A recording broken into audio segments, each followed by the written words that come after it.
အခုကတော့ရေမိုးချိုးလာပြင်ပြီးသွားပြီပေါ့နော်ဟင်းချမ်းလို့မီးဆောင်နေမီးမလာသေးဘူးမီးရခဏနေလာတော့မှ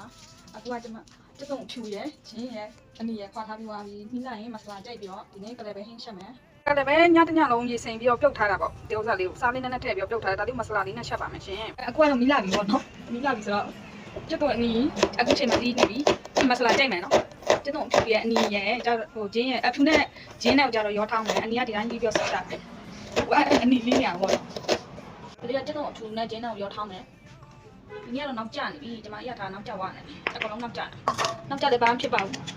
ဒီစိတ်လုပ်ရပါလေဘယ်လိုမစလာကြည့်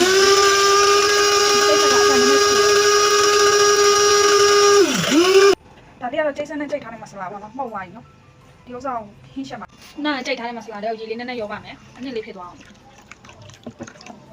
ကိုယ်စီပူလာပြီဆိုတော့အရွက်ဒီတစ်တစ်လို့အရွက်အဲ့ဒီအောင်ထမ်းမယ်